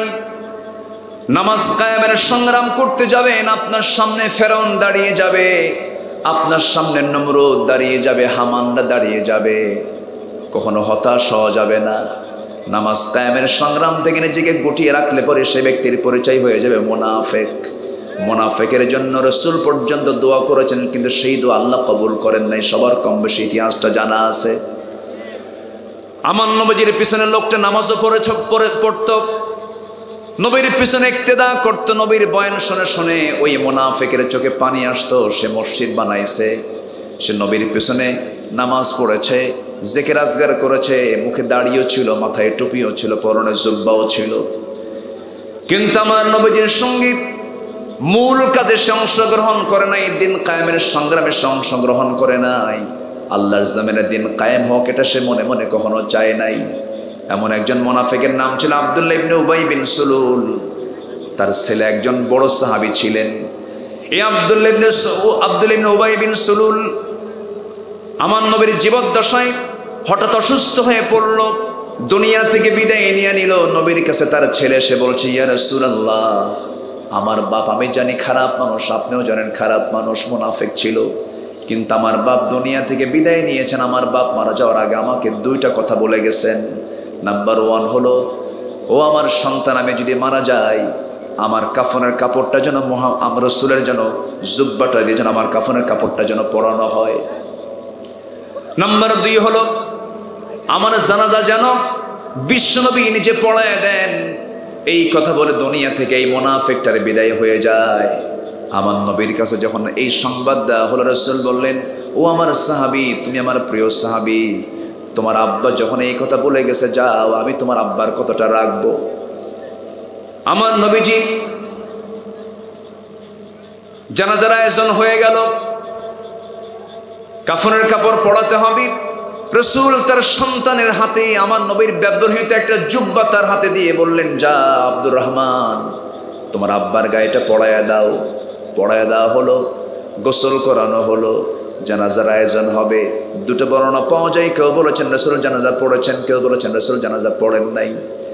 আমার নবীজি জানাজার প্রান্তর পর্যন্ত চলে গেলেন, লাশ সামনে রেখে জানাজায় দাঁড়ায় গেলেন।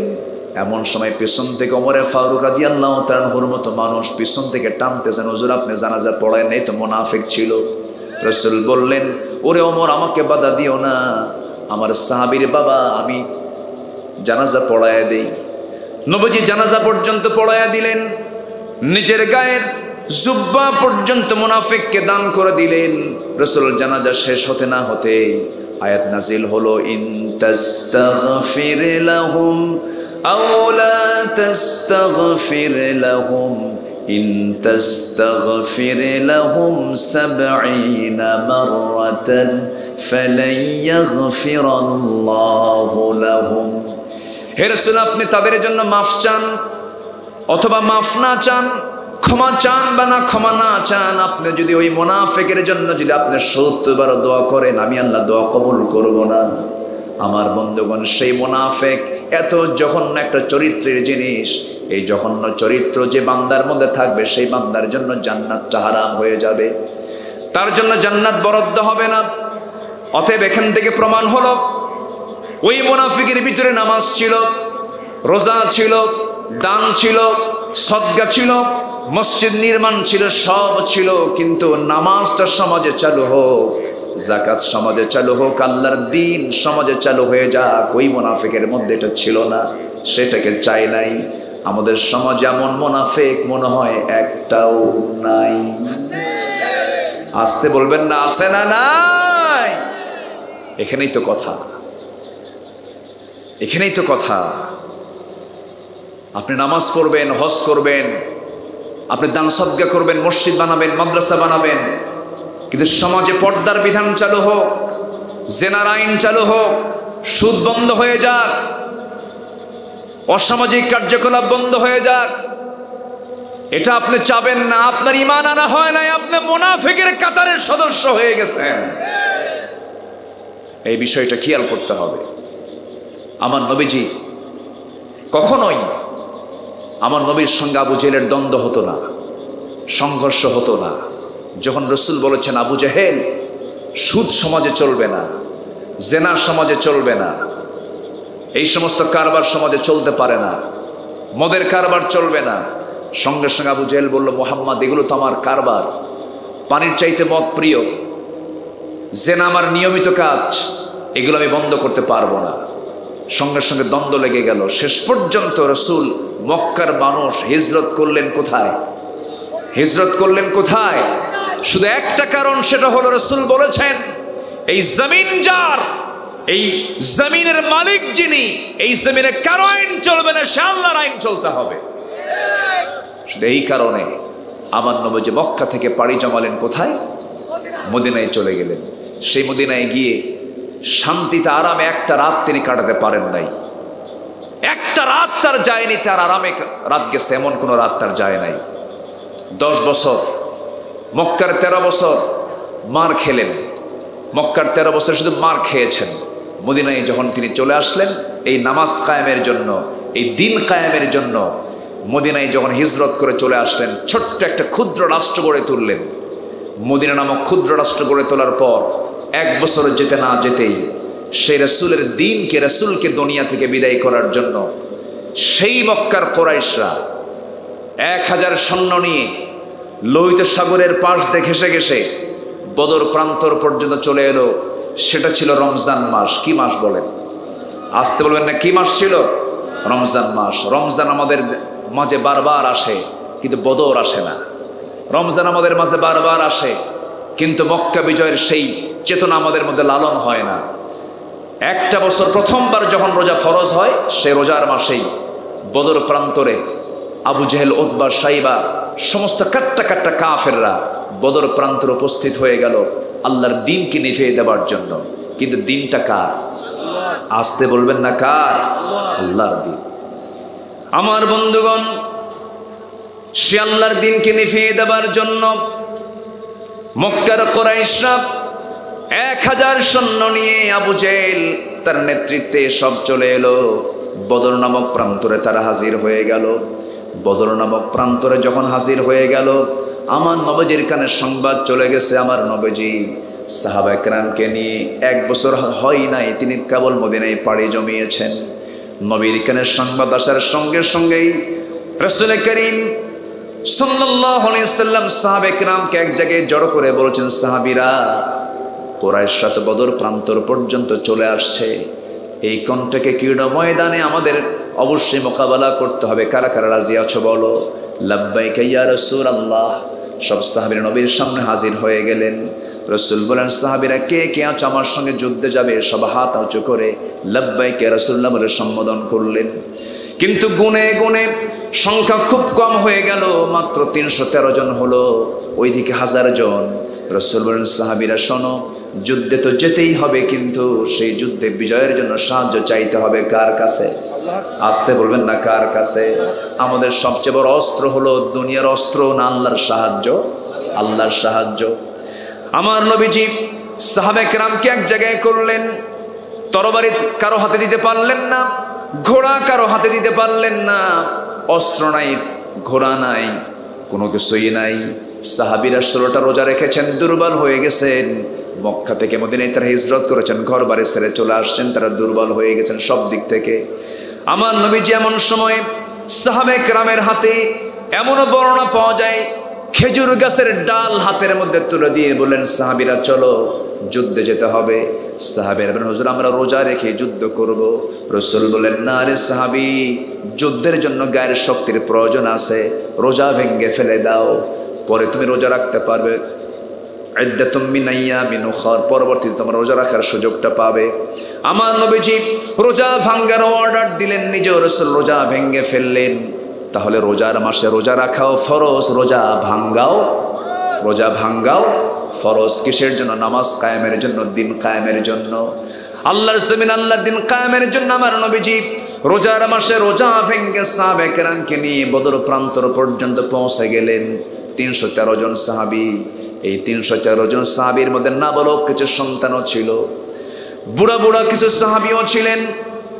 নবীজি সবার নেতৃত্ব দিয়া বদর প্রান্তর পর্যন্ত যখন পৌঁছে গেলেন, আল্লাহ তাআলা এই সচক্ষে বদর প্রান্তর দেখার তৌফিক দিয়েছেন। 2009 সালে ফার্স্ট দেখেছি সেই বদর প্রান্তর। সেই বদর প্রান্তর একটা ফলক লেখা আছে, একটা ফলক আছে, সেখানে সোহাদায়ে বদর। বদরের প্রান্তরে 14 জন সাহাবী দুনিয়া থেকে বিদায় নিয়েছিলেন। 14 জন সাহাবীর কবর সেখানে আল্লাহ রাব্বুল আলামিন তাদের প্রতি এত সন্তুষ্ট হয়েছেন, কিয়ামত পর্যন্ত যত মানুষ আসবে এই বদরের এই শহীদ সাহাবীদের মর্যাদার কোনো মানুষ এই পৃথিবীতে আর দ্বিতীয়টা আসবে না। এত সম্মান আল্লাহ তাআলা তাদেরকে দান করেছেন। ওই বদর প্রান্তরে আমার নবীজি যখন দাঁড়ালেন, সাহাবে কেরাম হেঁটে হেঁটে আসতেছেন, পাগুলো বালুর মধ্যে ডেবে ডেবে যায়। সাহাবে কেরাম যেদিকে দাঁড়িয়েছিলেন সেই জায়গাটা ছিল বালুর জায়গা, আর কাফের মুশরিকরা যেদিকে দাঁড়ানো ছিল সেই জায়গাটা ছিল হলো আঠাল মাটির জায়গা, শক্ত জায়গা। সাহাবীরা বললেন, ইয়া রাসূলুল্লাহ, যুদ্ধ করতে আসলাম হলো আল্লাহর পথে, আমাদের পাগুলো ডেবে ডেবে যাচ্ছে, বালুর মধ্যে আমাদের পাগুলো গেড়ে গেড়ে যাচ্ছে, আমরা কেমন করে যুদ্ধ করব, আমাদের পায়ে কোনো শক্তি পাচ্ছি না। রাসূল এই কথা শোনা মাত্রই হাত দুইটা আকাশমুখী করলেন, আল্লাহর কাছে দোয়া করলেন, লাকাদ নাসারাকুমুল্লাহু বিবাদরিন ওয়া আনতুম আদিল্লাহ। আল্লাহর পক্ষ থেকে সাহায্য নাজিল হলো, এমন বৃষ্টি নাজিল হলো, আকাশে ঘন মেঘ জমা হলো, বৃষ্টি নাজিল হয়ে গেল। বালু মাটিতে যখন পানি পড়ে, বালুটা মনে হয় নরম হয় না, শক্ত হয়, শক্ত হয়ে গেল। ওইদিকে আঠাল মাটিতে যখন পানিটা পড়লো, কাদা হয়ে গেল, তাদের পা পিছলে চলে গেল। মেন্টাল স্যাটিসফ্যাকশন সাহাবীদের মধ্যে চলে আসলো। কোথায় 1000 সৈন্য, কোথায় 313 জন সৈন্য। যুদ্ধ শুরু হয়ে গেছে, সেই যুদ্ধে মুসলমানদের বিজয় হয়ে গেছে। জোরে বলুন সুবহানাল্লাহ। বিজয় দিয়েছেন কে? আসতে বলুন না, বিজয় দিয়েছেন কে?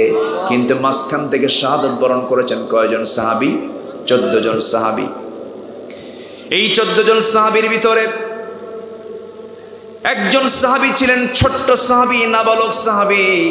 যুদ্ধ যখন শুরু হয়ে যাবে, নবীর কাছে দাঁড়িয়ে বললেন, ইয়া রাসূলুল্লাহি, আমি শুনলাম বদর যুদ্ধের নাকি ডাক এসেছে, আপনি আমাকে অনুমতি দিয়ে দেন। আমার রাসূল বলেন, কেমন করে অনুমতি দেব? তোমরা তো ছোট মানুষ, ছোট্ট দুইটা বাচ্চা, আফরার ছেলে, মদিনার আফরার ছেলে মুআজ রাদিয়াল্লাহু তাআলা আনহু।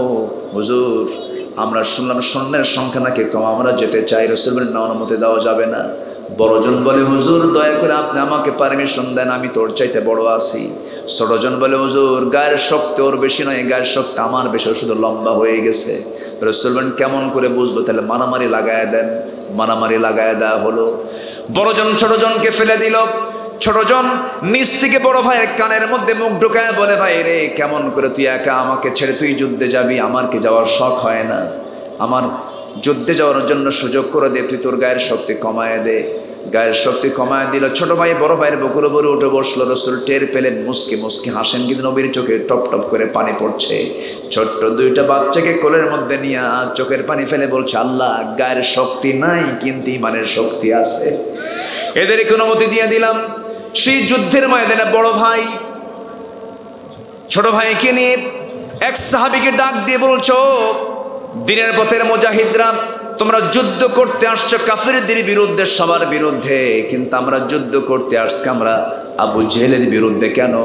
আমরা শুনেছি আবু জেহেল নাকি রাসূলকে সবচেয়ে বেশি কষ্ট দিত। কি মোহাব্বত ছিল নবীর প্রতি, কি মোহাব্বত ছিল রাসূলের প্রতি। সঙ্গে সঙ্গে একজন সাহাবী বলছে, ওই যে ঘোড়ার পিঠে বসে আছে, ওটাই হলো কাফিরদের লিডার আবু জেহেল। যেতে দেরি হলো না, সিংহের মতো গর্জন দিয়া বাজ পাখির মতো উড়ন্ত হয়ে ছোট্ট দুইটা বাচ্চা, বলতে দেরি হয়েছে কিন্তু যেতে দেরি হয় নাই। আবু জেহেল ঘোড়ার পিঠে দুই দিকে পা ছেড়ে দিয়ে সে বসে আছে। ছোট্ট দুইটা বাচ্চা দুই পাশে দাঁড়ায় গেছে, টের পায় না এটা কোন গ্রুপের সদস্য। ছোট্ট তরবারি নিয়ে দুইজন একসঙ্গে সজোরে প্ল্যান করে দুজন ভাই দুটো তরবারি দিয়ে আবু জেহেলের দুই পা আঘাত করেছে। ওই যে আঘাত করেছে আবু জেহেল, ওই যে ধরাশয়ী হয়ে জমিনে পড়ে গেছে। কোমর সোজা করে আর আবু জেহেল কখনো দাঁড়াতে পারে নাই। আমার বন্ধুগণ, ফলাফলে কি হলো? বড় ভাই মাসকে তারা অ্যাটাক করে ফেললো। দূর থেকে একজন কাফের এসে তার ডান হাতে মেরে দিল, তরবারি ছিটকে পড়ে গেছে, বাম হাতে তরবারি তুলে নিয়েছেন, বাম হাতে যুদ্ধ চালায়া যাচ্ছেন, ডান হাতটা ঝুলতেছে চামড়ার সাথে, সঙ্গে সঙ্গে ডিস্টার্ব হচ্ছে মনে করে বাম পায়ের নিচে হাতটা রেখে এত জোরে টান মারেন হাতটা ছিটকে পড়ে গেছে। বাম হাতে যুদ্ধ চালালেন, বাম হাতে যুদ্ধ করতে করতে আরেকজন কাফের এসে বাম হাতে মেরে দিয়েছে, বাম হাতও ছিটকে পড়ে গেল। এখন দুই হাত নাই, যুদ্ধ করবেন কেমনে? অসহায়ের মধ্যে সামনে দাঁড়ায় আছে। এমন সময় একজন কাফের এসে তরবারির আঘাত করলো, মস্তকটা ছিটকে পড়ে গেল। ছোট্ট 13 বছরের ফুটন্ত গোলাপ দুনিয়া থেকে বিদায় হয়ে গোটা বিশ্ববাসীকে জানিয়ে দিল, দুনিয়ার মুসলমান রমজান মাস আল্লাহর দিনকে বিজয়ী করার জন্য এমন করে হাসি মুখে জীবনটা দিয়ে দিতে হয়। জোরে বলেন সুবহানাল্লাহ। রমজান বারবার আমার মাঝে আসে, আপনার মাঝে আসে, আমাদের মাঝে বারবার রমজান ফিরে পাই, কিন্তু বদরের চেতনা আমরা লালন করতে পারলাম না, মক্কা বিজয়ের চেতনা লালন করতে পারলাম না। আজকে আমার দেশে যদি নামাজ কায়েম থাকতো, আমার দেশে যদি আল্লাহর দিন কায়েম থাকতো, আজকে জেলখানায় আলেমদের থাকা লাগতো না। আজকে সমাজের চোররা হয়ে গেছে সমাজের নেতা। যখন লক্ষ্য করবেন সমাজের নেতৃত্ব দিচ্ছে মূর্খরা, আর যখন দেখবেন আলেমরা জ্ঞানী মানুষ পালাচ্ছে, তখন ভাবতে হবে কিয়ামত দূরে না কাছে, কিয়ামত দূরে না কাছে। সে লক্ষণগুলো আমরা লক্ষ্য করছি। আল্লাহ তাআলা এই ক্রান্তিকালে, এই ক্রাইসিস পিরিয়ডে আমাদের মজবুত ঈমান নিয়ে দিন কায়েমের সংগ্রামে সবাইকে সচেতন থাকার তৌফিক দান করুন। জোরে বলি আমিন, আরো জোরে আল্লাহুম্মা আমিন। সম্মানিত ভাইয়েরা, আমি নিজেও তো বুঝতে পারছি প্রচণ্ড গরম, একটা ব্যবসা গরম উঠেছে, টিকে থাকাটাই কঠিন হয়ে পড়ছে। আমি কোন সূরা থেকে যেন বলছিলাম, কথা বলেন তো? লোকমান থেকে। লোকমান তার সন্তানকে নসিহত করেছেন কয়টা? 13টা। এর মধ্যে আমি 2টা কেবল বলেছি। একটা হচ্ছে শিরিক করো না, আমার কলিজার টুকরা সন্তান, পিতামাতার সঙ্গে সুন্দর আচরণ করো। নাম্বার 3 হলো তুমি নামাজ কায়েম করো। নামাজ কি করো? কায়েম করো। তাহলে আমাদের সন্তানদেরকে নামাজ কায়েমের যে আন্দোলন করা দরকার, এই ব্যাপারে আমাদের সন্তানদেরকে নসিহত করার দরকার আছে না নাই? আছে। আমার বন্ধুগণ, সন্তানকে আল্লাহর বরত্ব প্রকাশের কথা বলতে হবে, নামাজ কায়েমের কথা বলতে হবে। এরপরে লোকমান তার সন্তানকে নসিহত করছেন, ইয়া বুনাইয়া আকিমিস সালাহ ওয়া'মুর বিল মা'রুফি ওয়ানহা আনিল মুনকার ওয়াসবির আলা মা আসাবাক ইন্না যালিকা মিন আজমিল উমুর। হে আমার কলিজার টুকরা সন্তান, নাম্বার 7 হলো সৎ কাজের আদেশ দাও। নাম্বার 8 হলো সৎ কাজের বাধা দাও। সৎ কাজের আদেশ দিবা, সৎ কাজের বাধা প্রদান করবা। একদিন লোকমান তার সন্তানকে নসিহত করছেন, হে আমার কলিজার টুকরা সন্তান, সবসময় ভালো খাবার খাবা, শ্রেষ্ঠ খাবার খাবে, শ্রেষ্ঠ বিছানায় ঘুমাবে, শ্রেষ্ঠ প্রসাদে ঘুমাবে। এই 3টা নসিহত করার সঙ্গে সঙ্গে সন্তানগুলো হেসে হেসে বলে, আব্বা কি বলেন, আপনি কি পাগল হয়ে গেছেন নাকি? শ্রেষ্ঠ খাবার খাবো কেমনে? আমরা তো দিন আনি দিন খাই, ভালো খাবার খাওয়ার আমাদের কোনো সুযোগ নাই। শ্রেষ্ঠ বিছানায় ঘুমাবো কেমনে? এই কুটির ঘরে থেকে আমরা শ্রেষ্ঠ বিছানায় কেমন করে ঘুমাবো? হে আমার আব্বা, আপনি যে বলছেন শ্রেষ্ঠ প্রাসাদ অবস্থান করবো, আমাদের এই কুটির ঘর ছাড়া কোনো ঘর নাই। আপনার কথার হেকমত আমরা বুঝলাম না। সঙ্গে সঙ্গে লোকমান বলছেন, কলিজার টুকরা সন্তান, শ্রেষ্ঠ খাবার মানে আমি তোমাকে বোঝাচ্ছি। শ্রেষ্ঠ খাবার তুমি এটাকে শ্রেষ্ঠ খাবার মনে করবে, ক্ষুধা পেট ছাড়া খাবে না, ক্ষুধা পেটে খাবে, ক্ষুধা পেটে উঠবে, মনে হবে এটাই তোমার পৃথিবীর শ্রেষ্ঠ খাবার। যেরকম সুবহানাল্লাহ। নাম্বার 2, শ্রেষ্ঠ বিছানায় ঘুমাবি। হে আমার কলিজার টুকরা সন্তান, পরিশ্রম ছাড়া থাকবে না, পরিশ্রম শরীরে ঘুমাতে যাবে। পরিশ্রম করে যখন ঘুমাতে যাবে, সেই সময় তোমার ঘুমটা হবে শ্রেষ্ঠ ঘুম হবে। পরিশ্রম যত বেশি করবে, তোমার ঘুমের পরিমাণটা তত তৃপ্তিমতো হবে। পরিশ্রমী শরীরের বিছানা লাগে না, তার এমনি আপনা আপনি ঘুম হয়ে যায়। কি সুন্দর করে কথা বলছেন লোকমান তার সন্তানকে। নাম্বার 3 হলো শ্রেষ্ঠ প্রাসাদ অবস্থান করবে, মানে হলো মানুষের মনের জগৎকে তুমি বিজয় করবে। মনের প্রাসাদ হলো বড় প্রাসাদ। মনের প্রাসাদকে যারা বিজয় করতে পেরেছে তারাই হলো সবচাইতে বড় রাজা। জোরে বলেন সুবহানাল্লাহ। সাইয়েদনা লোকমান এমন করে সন্তানদেরকে নসিহত করেছেন, নাম্বার 9 হলো, হে আমার কলিজার টুকরার সন্তান, ওয়াসবির আলা মা আসাবাকা ইন্না যালিকা মিন আজমিল উমুর। বিপদে ধৈর্য ধরবে। বিপদে কি ধরবে? ধৈর্য ধরবে। বিপদ দেন কে? বিপদ থেকে উদ্ধার করেন কে? আল্লাহ তাআলা। নবীদের কত এক্সাম্পল আছে। আইয়ুব আলাইহিস সালাতু ওয়াস সালাম রোগে আক্রান্ত হয়ে পড়েছিলেন, আল্লাহ তাআলা তাকে ধৈর্যের পরীক্ষায় তাকে উত্তীর্ণ করেছেন। ইউনূস আলাইহিস সালাতু ওয়াস সালাম বিপদে ধৈর্যের পরিচয় দিয়েছেন, মাছের পেট থেকে আল্লাহ তাআলা তাকে রেহাই দিয়েছেন। বিপদে ধৈর্যের পরীক্ষা তুমি দিবা হে আমার কলিজার টুকরার সন্তান। এরপরে বলছেন, ওয়ালা তুসআইল খাদ্দাকা লিন-নাস ওয়ালা তামশি ফিল আরদি মারাহা। হে আমার কলিজার টুকরার সন্তান, অহংকার করবে না। অহংকার হলো জাহান্নামী বান্দার লক্ষণ। অহংকার করার একমাত্র যোগ্যতা কার? অহংকার করার একমাত্র যোগ্যতা কার? আজকের সমাজে অহংকারী আছে না নাই? ক্ষমতার অহংকার, টাকার অহংকার, নেতৃত্বের অহংকার। এই অহংকার টিকবে না, এই অহংকার টিকসই হতে পারে না। অহংকারের পতন আছে না নাই? হে আমার কলিজার টুকরা সন্তান, অহংকার করো না।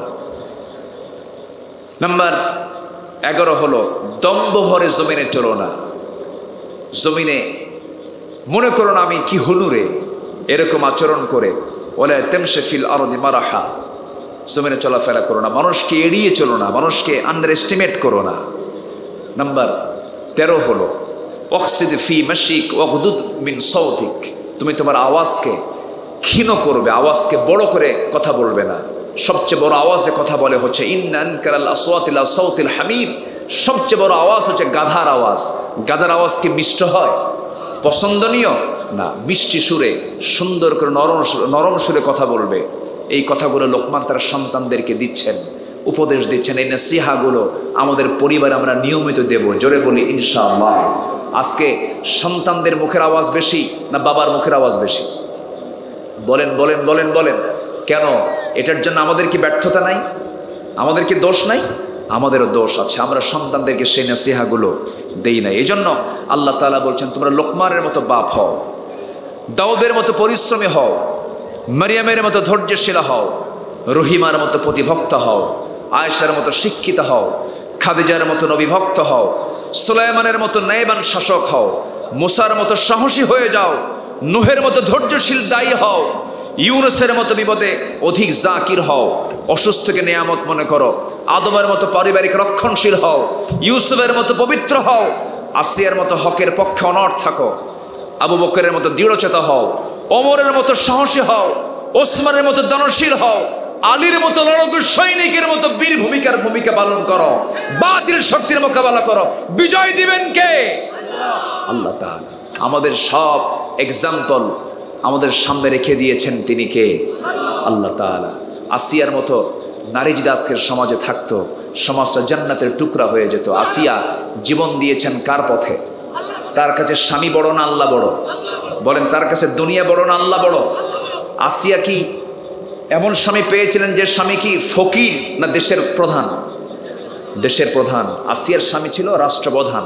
তিনি রাষ্ট্রপ্রধানের বইয়ের সম্মান ছেড়ে দিয়ে কাকে ধরেছেন? আল্লাহকে ধরেছেন। আজকের মাহফিলে যে সমস্ত মারা এসেছেন, আসিয়ার মতো ভূমিকা আপনি পালন করবেন, ইমানটাকে অটুট রাখবেন। আসিয়া সালাতু ওয়াস সালাম যখন দিনটা গ্রহণ করেছেন, ইমানটা যখন গ্রহণ করেছেন, সঙ্গে সঙ্গে ফেরাউন বলল, আসিয়া আমি কি তোমাকে ভাত কাপড় চোপড় কম দেই? না। আমি কি তোমাকে সম্মান কম দিয়েছি? না। তুমি আমার রাষ্ট্রের 2 নম্বর নাগরিক। আমি হলাম এদেশের রাষ্ট্রপতি, তুমি হলে তার বিশেষ রাষ্ট্রপতি। তুমি আমার কথা বাদ দিয়ে তুমি মুসার দিন কেন গ্রহণ করলা? আসিয়া বলছেন, আমার স্বামী, আমি তো মুসার দিন গ্রহণ করি নাই, আমি আল্লাহর দিন গ্রহণ করেছি। যেরকম সুবহানাল্লাহ। শেষ পর্যন্ত আসিয়া বলে ফেললো, আমার স্বামী আপনি কি করবেন বলেন? তুমি কি জানো আমি তোমাকে দুনিয়া থেকে বিদায় করার প্ল্যান করছি, যদি না দিন ছেড়ে দাও। আসিয়া মুস্কে হাসি মেরে বলছেন, আমি জান্নাতে যাওয়ার প্ল্যান করছি। যেরকম সুবহানাল্লাহ। আমি জান্নাত যেতে চাই।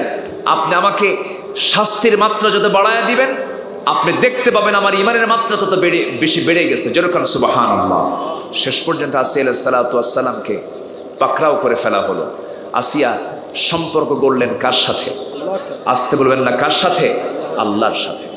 আমার বন্ধুগণ, আসিয়া আলাইহিস সালাতু ওয়াস সালাম শেষ পর্যন্ত ঈমানটাকে ধরে রাখতে গিয়ে স্বামীকে হারালেন, সন্তানগুলোকে হারিয়ে ফেললেন, তার সমস্ত সম্মানজনক পদ, দুনিয়ার সমস্ত কিছু সম্মানজনক পদ হারিয়ে ফেললেন।